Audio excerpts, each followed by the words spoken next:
Mapagpalang araw po mga kapams. Alas 7:30. Dumating po bigla si Jonathan. Hindi naman Jonathan to, saan galing to? Jo, saan ka galing? Bayan. Bayan, ano ginawa mo doon? Masyala. Bagsak ka face mask, oh. Lagi na po siyang bayan mga kapams. Saan ka na masyal doon? Sa bayan lang.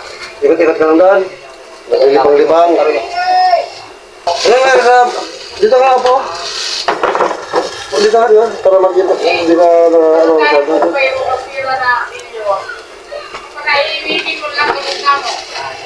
Ay, mga kumams, dumating si Jonathan, alas 7:30 ng gabi. Kanina siyang bayan, namasyal. Ano nga sa buhok mo? Pinipitan ni Kuya. Pinakain ako. Kumain ako tapos inuwi pa ako. Wah. Ganun ba ganun po at nakakapasal-pasal na si Jonathan na relax po siya. Ayos na yan. Sila wala. Gusto yan? Wala na ako. Sino nagkapit sa'yo? Kuya Kabis din. Oh, Tubo naman din yan. ha? Tubo din yan. Oo naman. Galing pala manggupit ni Kuya, no? Pang Marines. So, kumanta lang yan? Sabi. Tanghalian ka, tapos pumunta ka ng bayan. Oo. Guys, ba yung, ibuka mo yung, pismas mo? Sa taas na, hindi ka. Hindi ba talaga yan?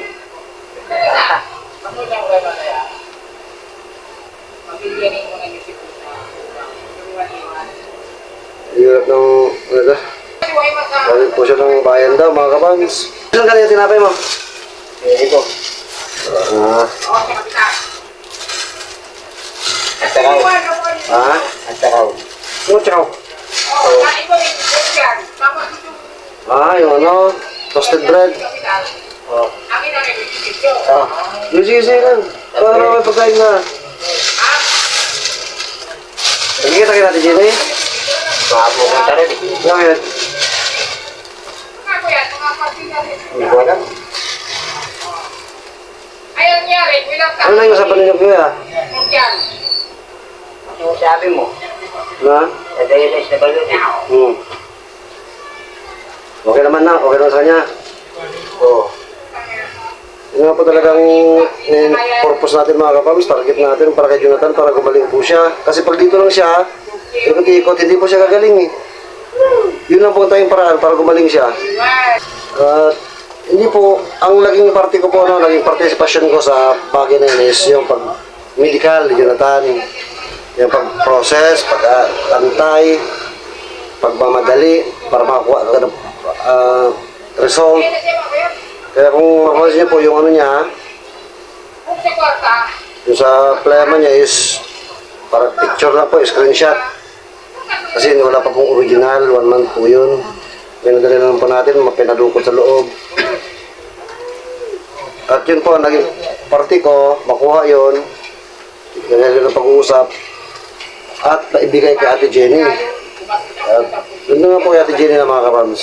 Si Ate Jenny naman ang mag-coordinate sa barangay. Sa barangay naman ang mag-coordinate sa DSWD. Actually, nagkausap-usap na po eh. Kaya, yun na po. Chain reaction lang ng pagkakaplano ng lahat. Tuloy-tuloy, step by step po. Yung pagbigay naman ng pagpapaabot ng pagmamahal po kay kanino po eh, wala sa halaga yan, gaano kalaki o kaliit. Yan ang pinapaunawa namin sa'yo dati dyan, no? Wala sa laki o liit yan, kundi galing sa puso. O ano po yung idididikta ng ating puso ayon sa ating kakayahan. Wala na akong ganon eh. Ha? Wala na yung mama ko para mangingi. Hindi na magbibigay sa akin. Wala. Kaya nga yan ang dyan, no? Mula noon na sinasabihan, tinuturuan ka na maghanap buhay, ayan mo si... Kaso di mo nga maiwasan na ni Marita, di ba? Kasi iyak ng iyak, sigaw ng sigaw. Yan po si Nanay Marita, parang naging ano siya po eh, parang bata, na di maiwan. Ngayon po, naging sitwasyon ni Jonathan noon, kaya di siya kilos din. Ngayon naman, nawala siya na ni Marita, di rin siya makakilos. Sitwasyon niya, kailangan magpagaling muna. Mahina ako eh. Hihina siya, walang lakas. Dapat nga, pag Jonathan dapat may tinitiran to eh. Tinutuloy. Hindi na kaya kay Kuya ka-business, yung pinatayong bahay na matutuloy niyo sana ng Marita. Ay, ito ka na muna. Oo. Layo yung ito ko rin. Layo po kasi talaga yun. Pasasara na yun, papasok pa. Yung malapitan na road, no? Yun, Oo. papasok pa, layo. Yung bagay ako doon. Kasi wala na akong ano. Kung malapit sana. Oo. Eh, si Jonathan po, araw-araw, dito lang po talaga siya, ano niya eh, dito siya nasanay. So, wala siya maging hanap buhay doon. Wala siya kakilala doon. Siya pwede niyang gawin doon. Pero kung sabihin sa'yo ni Kuya, na doon ka muna tumira. Hindi. Hindi, bayad ka. Bigyan niya akong pagkain doon. Titira ako doon, wala pagkain. Hindi ko Kasi mahirap mga kapagos, yung pagkain. Ikaw mo dyan ka, ano, mukha pagkain. Nitipid ko rin binigay sa akin. Ang pera ko dati. Tama. Yung tipo. Yung pera na naman Marita, di mo pa nakagalaw. Galaw ko na. Galaw mo na rin. Pero ito ang tira. Yun lang. At maano si Ate Jen, maproseso na mabilis ito, ano? Kung sakali po, bukas, pupuntan pa natin sa Ate Jen ulit. Kasi pinunta natin kanina. Hindi pa natin naabutan. Para makabilis na. Pag napabilis na proseso na po yun, na padala sa DSWD si Jonathan, wala na siya problema dun eh. Wala na problema dyan, Jo, sa DSWD. Pagkain mo, damit mo, gamot mo, lahat. Ano na, ibibigay na sa'yo. At gagaling ka doon na mabilis. Paggaling mo, na marami nakahabang, Jo. Katulad yan, bumabalik na yung dating, kabagitan mo. Sana tuloy-tuloy na, dyan, no? Sana tuloy-tuloy. Ikaw naman. Kaya tuloy-tuloy lang. Nandito lang naman kami para sumuporta. Hindi mo kailangang manawagan. Kami ang nananawagan para sa'yo. Basta makita lang kasi yun ang inaantay nila eh. Napakahirap po talaga mga kapamasan ng sitwasyon ni Jonathan. Sa totoo lang. Aminado po ako doon. Alam ko kasi ang hirap eh. Naranasan ko rin yan. Hindi sa Lazada, wala ka mapuntahan. Naranasan ko yan mga kapams. Napakahirap. Yung wala kang makain, kumakalamis yung mura mo. Basta pinakamatagal po na wala akong kain noon, tubig-tubig lang, 3 araw. Hinang-hina na ako, giniginaw na ako. At hindi ko basta-basta yung walang kain-kain. Diyan nag-breakdown ang utak ng tao. Diyan ang main reason bakit may mga taong nagiging taong grasa. At yan po ako bilib kay Jonathan. Mula pagkabata po, nandiyan na siya sa lansangan. Nalilipasan ng gutom, kung ano nangyari yan. Pero tinan nyo, hindi po siya naging taong grasa. Siyempre, Sanay na yan, nasa alam ko naman sa lansangan. sarili ko eh. At Yung iba nang isang grasa. Kasi, kinaya nila yung sarili na magkaganon. Ako hindi eh. nangalakala rin ka dati, ba? Kaya mo pa? Oo. Hindi ako, ayaw ako magkaganon ako. Siya nagtrabaho pa tayo sa farm, no? Yung ni Marita. Kaya dito po ako nagmahanga kay Jonathan, tsaka yung pagmamahal niya kay Nanay Marita talagang genuine, mga kapams. Walang bilang tao, nagkakaroon ng, hindi pa kakaintindihan minsan. Pero hindi niya pinabayaan, hindi niya iwan sa Nanay Marita kasi. Ano na pag-usapan niyo doon kina Kuya? Ano? Kailangan mo, bago niya ako kunin. Ha? Ang galing ko. Makakukunin nga raw ako eh. Si Kuya yung big time na eh. So, mas makakatulong pa po kasi si Kuya sa kanya, mga kapams. Nadalian eh. Pero mahirap din yung ginagawa din doon. Mahirap din. Pero, hindi nasa pagkain eh. Kasi doon malayo eh. Tarlac eh. Dito malapit na eh. Saka ano doon. Yung nakakata yung Tarlac yun. Basta wala kayo sabihin masama, no? Basta papasyal-pasyal kami doon. Kung nasan ka. Naalala pa rin kami. Pagka kailangan mo kami, andito lang kami. Sinabi ko pala yun, yung nawala sa binas. Oh, Sabi niya, Yung sa sementeryo. O, hayaan mo na yun. Hmm. Kung mas kailangan nila yun, kasi gutom na gutom yun. Yung mga damit, mas kailangan nila. Oo, sabi. Sabi ni Kuya. Tsaka, Kaya meron yun kasi mas nangangailangan yun kasi gutom na gutom eh. Bigyan na natin ng 200. ano, nabili mas na rin? Kahit, wait, masay pa ako. Nabili mo? Oo, Pamasahe. May natira ba? hindi lang. Hindi lang, ang layo yun eh. Ano yun? Masay pa ako. Sino ka mabalik na kuya? Talaga naman. Bakit? Mamaya sabi na, pabigat ko. Ay, Ha? mamaya, sabi eh. Balik ng ako. Bakit? Yung isipin yan. Nakaulos na, tinatanong natin kung galing siya kay kuya, tapos kailan siya pagbalik ulit doon. Matagal pa daw. Kasi baka isipin naman nila na balik siya na balik doon. Nagkakaroon na po siya ng ano, pagiging yung feelings ng Kaya, naiya ako pag nabalik ako. being considerate. Nagko-consider na po siya ng maging ng tao. Hindi kung katulad dati na bahala kayo. Gagawin niya anong gusto niya. Pakialam, walang iniisip na ano. Eh bakit? Sa akin, sa amin, di mo iniisip yan. Hindi nga ako dito dalang araw, di ba? Ah. Kaya nga ako. Masaya ko eh.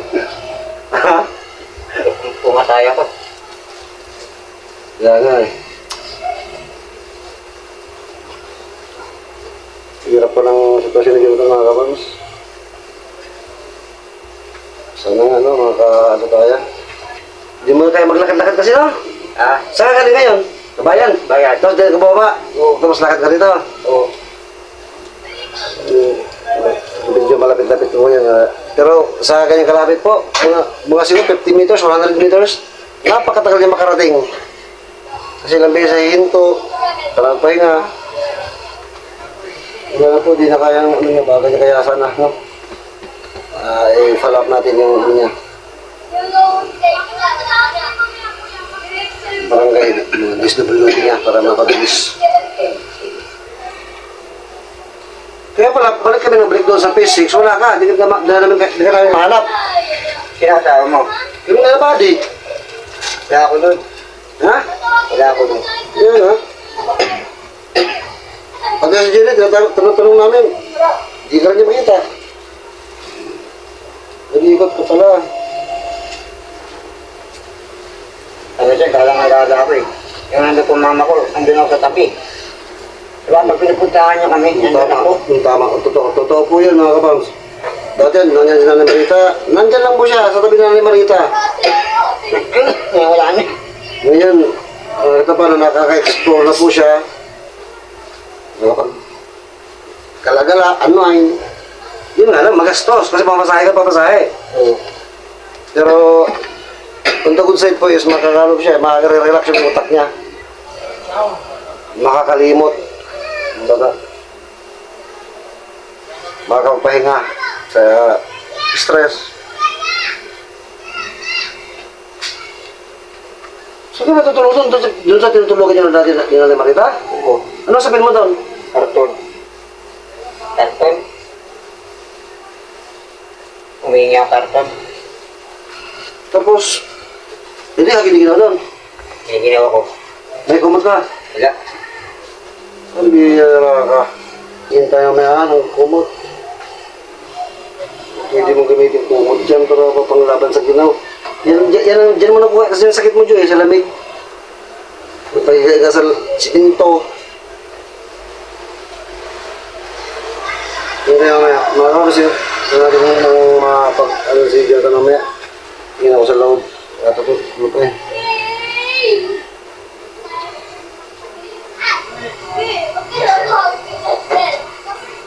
Para may panlaban po siya sa lamig. Ito paano.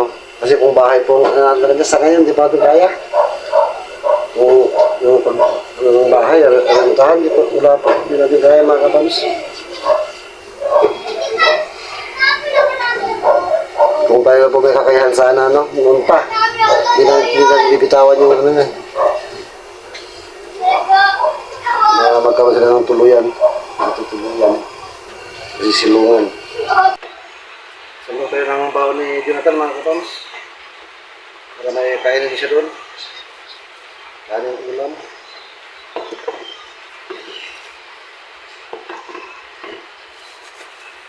Siyempre, bigyan natin ng kunting pagkasahe. Ano po makakaya ng kapams? Balik yung sarili natin kung hindi natin kaya. Right? Ha? Ikaw nagpalit? Bakit hindi nagpalit? Ewan, dumi-dumi mo na ako. Buka ka lang. Magkikita akong grasa ka niyan. Buka lang. Nagpalit ka? Naligo ka doon ka na kuya? Lubo nga ako, maliligo ko. Ano ginawa ko? Hindi na rin ka talaga, Joe, kung hindi ka naliligo. Pero sa bakit mo maligo, kaya mo, hindi ka naliligo. Lakas ng ulan, no? Hindi mo makas. Ngayon lang yan. Kaway na, di naman ulan eh. Kaya nga. Mainit na ako ngayon eh. Oo. Kaya nga nakaalis ka na eh. Hindi na po dinatan.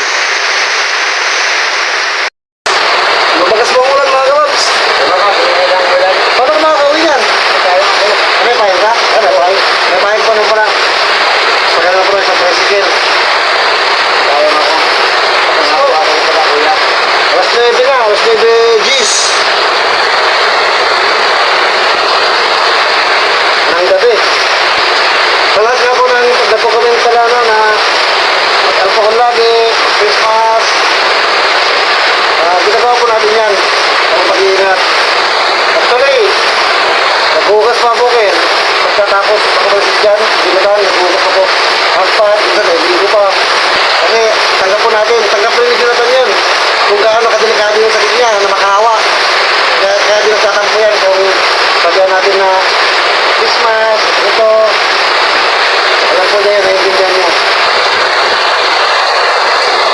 Nabanggit niya po pala ni Kuya Ka-Business na kapamas na magpagaling si Jonathan. At pagkatapos niya magpagaling, dun sa kay Kuya titira. Sabi niya, Dok? Oo. Ngayon pa, pag gumaling si Jonathan eh, titira doon kina Kuya. Yung una pong plano natin is, pag gumaling siya dito sa amin, kalimutin mo po yun. Doon sa kay kina Kuya. Mas ano po kasi, mas may bibigyan ni Kuya ang pangailangan niya. Mas maalagaan siya, mas may kakayahan si Kuya. Kaya, salamat Kuya Ka-Business. Pamalasakit kay Jonathan na. Wala, di mo talaga binitiwan.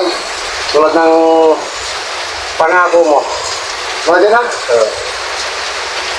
Tsaka yung challenge ni Kuya sa amin dati, yung andun pa ako, kung kaya nyo nang yakapin, literal man o simbolikal, ang isang Bong at Jonathan, pwede na. Yan ang challenge sa amin na little by little po, as this goes by, eventually, dandan po, naintindihan ko ang ibig niyang sabihin. Na kung kaya niyang yakapin ang isang tulad ni Bong at Jonathan, ibig sabihin po is yung panindigan ba, kumbaga, panindigan mo kung anong gusto mong mangyari, gusto mong makapagpaabot ng pagmamahal, makaalalay, panindigan mo kahit anong mangyari. Siraan ka man, gaano kahirap, masaktan ka, oo, sa mga sasabi niya, ginagawa niya, pero panindigan mo. Kung kaya mo nang gawin yun, certified. Kasi yun ang puso ng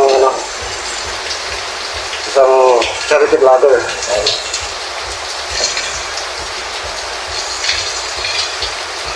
Ito nga po, nakikita nyo naman. Kaya ano mangyari. Although, naging recidivist na nga si Jonathan ng mga nakaraan eh. Pero, dito pa rin tayo. Kasi nga po, wala nang tayo nakapalit eh.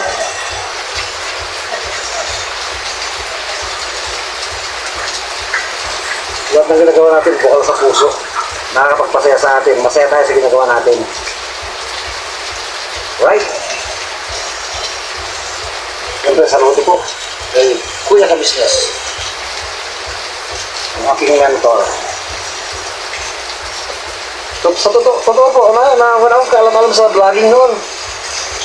OFW ko eh. Napakatagal kong OFW. Tapos nung napunta ko sa kanya, nakita ko, nainggit ako. Yung mabuting inggit ko nainggit ako sa mabuting inggit na sana ako rin nagagawa ko yung nagagawa niya. Doon ako bumilig sa kanya. Doon ako sa inidulo. Hindi ko siya naging kuwaran. Mga time na andun ako na nakita ko kung paano yung sakripisyo niya. Magpapabot ng pagmamahal. Kaya sabi nga niya, nitong mga lately, hindi na siya charity vlogger. Magpapabot siya ng pagmamahal kung kailan niya gusto. Kung ano yung ididikta ng puso niya. Hindi yung ididikta ng viewers. Kasi hindi na nga siya charity vlogger. Naghatid naman po siya ng kasiyahan. Kung anong gusto niyang i-share, yun lang po. Dahil para sa kanya po, siguro ang charity vloggers, nagawa niya na yan. Di po ba? Napakarami na po niya natulungan niya. Siguro gusto na rin niya mag-rest kasi mahirap po pag yung charity vlogger. Pagkutulan, napakahirap. Although may mga naging issues, dahil sa atin niya, tao lang naman tayo. Nagkakamali. May mga decision na mali. At sinabi nga niya, dapat pinalalahanan siya noon. Mga time na yun, walang napakalala. Pero at least, tayo po hindi tayo sumuko. Hindi tayo naman sama ng loob. Diba? Wala sa atin yan. Spread love po tayo Adyo. Alright. Alright. Ano, okay ka na? Wala na ulan. Mga kapams. Pagdato lang po tayo. Uwi na lang Jonathan. Sige na ako mga kapam. Basta, spread love lang araw-araw. Good vibes araw-araw. Dito lang po yan. Sa Elder Vlogs Family. Elder Vlogs Family. Bye-bye. Bye po. Susunod po mga kapams.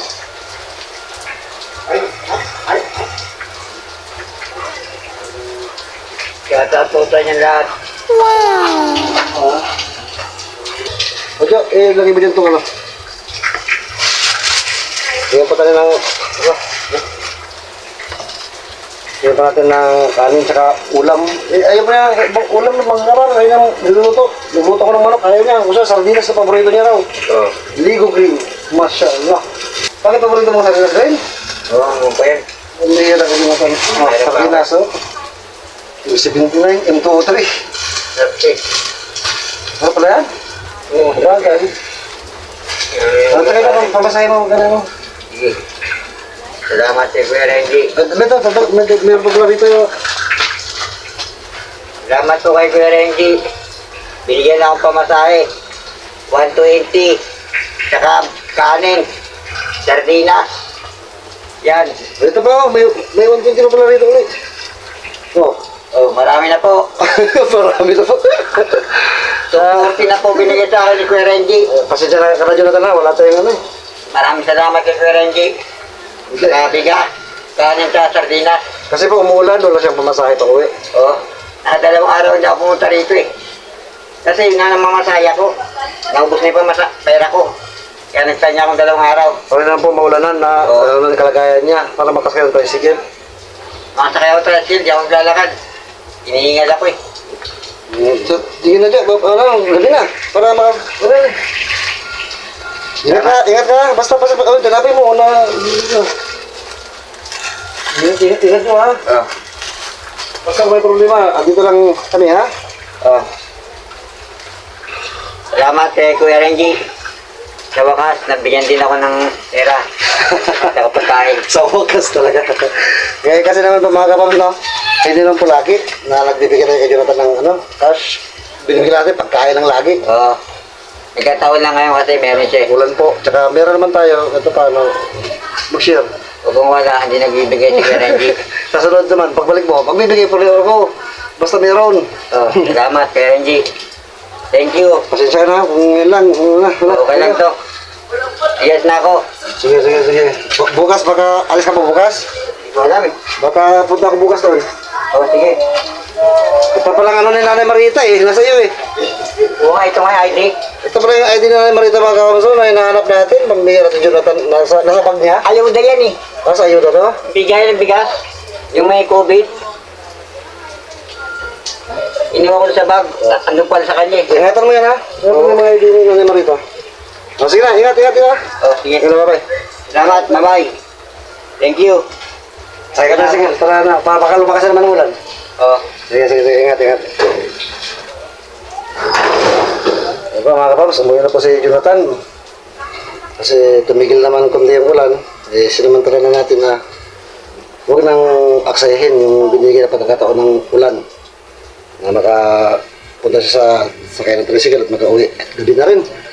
Alas 9 pasado na, 9:20 in the evening. Right?